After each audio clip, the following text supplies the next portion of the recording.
Гол асуудал нь юу вэ гэхээр хотын дарга маань өөрөө үерийн дараа энэ газрыг ирж үзээд энийг бол барилга барихыг хэцүү юм байна. Стандарт бол хангахгүй юм байна. Нийтийн эзэмшлийн талбай болгоё гэж хэлчихээ явсан байхгүй.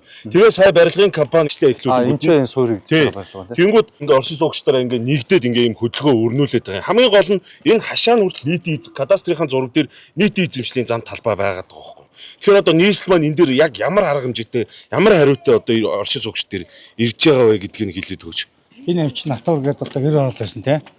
13 оны 8 сарын 13-ны 377 дороо 2013 гэдэг дугаартай барилгын ажлын эхлэл зөвшөөрлийг анх 2013 онд өгсөн. Өмчилсөн айлын газар энэ Орос улсууд бүгдээрээ өмчилсөн айлын газрууд бүгд л адилхан. Тэгээд бүх юм албан ёсны дагуу явж байгаад саруул сөөх гэж анх маргаан гаргасан. 2013 онд ажил эхлэхэд нь маргаан гаргаад 14 онд шүүхийн одоо нийслэлийн захиргааны хэргийн шүүхийн 2014 оны 4 сарын 16-ны 172 дугаар тогтоолоор сөөхийн гомдлыг хэрэгсэхгүй болгосон. За энэ одоо иргэн аж ахуйн нэгж нь болохоор барилгын ажлын одоо тэр үнээс хойш барилгын ажил нь явахгүй байж байгаад манад бол албан ёсоор яг шүүхийнхаа дагуу одоо барилга зөвшөөрөл авъя гэхэд нь манайх бол энэ бол одоо удсан суурьа энэ дээр бол дүгнэлт гаргах ёстой гэдэг Reconstruction гэж одоо компаниар барилгын дүгнэлт гаргуулсан. Энэнийг үргэлжлүүлж барьж болно гэдэг. Тэгэхээр одоо манай байгууллага бол хотгоо хотын стандартын газар бол албан ёсоор зөвшөөрөлтөй барилгын тухай хуулийн 28 дээр заасны дагуу бичиг баримт бүрдүүлснийхэн дагуу 2025 оны 10 сард бид нар манайхаас бол зөвшөөрлөө өгсөн гэсэн үг. Бид нар бол шүүхийн шийдвэрийг бол эсэргүүцэж давсан үйлдэл хийж чадахгүй. Гэхдээ миний бие ахлаад ажлын хэсэг байгуулад энэ хийж байгаа энэ компанитай хилцэлж орж, эвийн журмаар хилцэж энийг ногоон байгууламж болохоор л ажиллая. Би 43 дугаар хорогоо сайн мэднэ л дээ.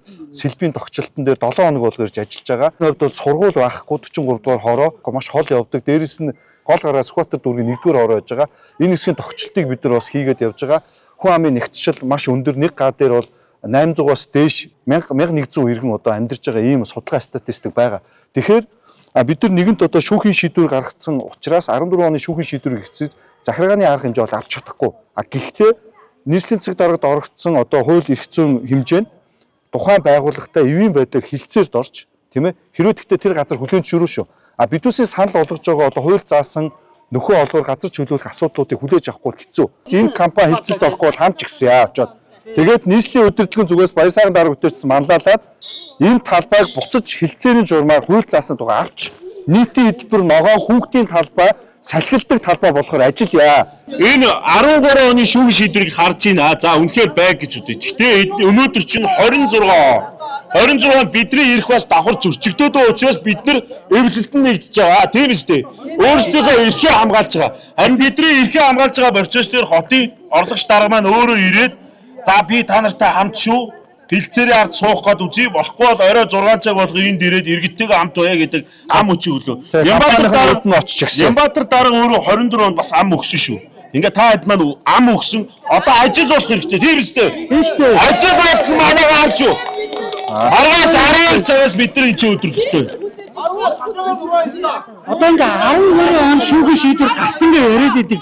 Эсвэргээр 13 жил иргэн тойронд амьдарч байгаа хүмүүсийн эрх ашиг зөрчигдсөн байгаа байхгүй юу? Энэ төмөр хашаа нь ямар их дууд чимээтэй вүлээ? Эндээс нь ямар үнэр танар гардаг вүлээ? Ямар их хог овоордог вүлээ? Амтаа ороод өвчин янз бүрийн болно. Ингэж 13 жил бид нар өөрсдөө бас эрх ашиг асуусан хүмүүс биш үү? Ямар ч байсан бидний дэв сүрдүүрээ ирж байгаа бас баярлалаа шүү дээ. Манайгаа. Даваад базаа дараа маргаашнаас ингээд төлөөж явах нь биш. Иргэдээс цуг ажлын хэсэгт ороод бас төлөөлөлөдөө томдоод явмаар. Тоороод ардан байрнаас нэг хүн болж гин үү? Би ажлын хэсэгт орохгүй. Гүйцэтгэгч нь. Яг захиалга өгсөн ямар компани бэ? Захиалгач нь иргэн ба. Нийслэлийн зүгээс бол энэ газрыг ногоон байгууламж болгох сонирхолтой байгаа. Ийм учраас бид нар хууль заасан дагуу хувийн юмыг дээрэмдэх гээгүй шүүхийн шийдвэрийг хүндэтгэх нь хилцээд орё. Аль алигаа хохирохгүйгээр иргэдтэй ашигтайгаар асуудлыг шийдвэрлэе гэж хэлж байгаа. Хайд маань ч гэсэн бас хичээгээр гэж би одоо хэлээ. Өөр одоо юу гэсэн. Бидэрт бол ядаж хэлсэн амандаа өөрөөдөө нэг ногоон байгууламж салхилах талбай өгчл та энэ байрыг өөр харалтаа нүдэрээ. Яасан ч стандарт хэцүү байгаа ч тий.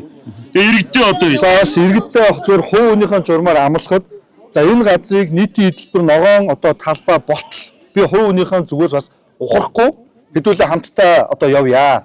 За бүр болтоод одоо орлогч гэдэг статусаа болж байгаа хувь өөнийхөө зүгээр хувьас бас хамтдаа жагсаа тэр иргэн эзэмшигч хоёр иргэн маргааш ирэх байх гэж найдаж байна. Ирэхгүй бол бас хувь өөнийхөө зүгээс хамтдаа жагсаад шаардлага тавиад явъя. За одоо юм үзлээ та бүхэн. За ингээд дуусчихгүй. За тийм.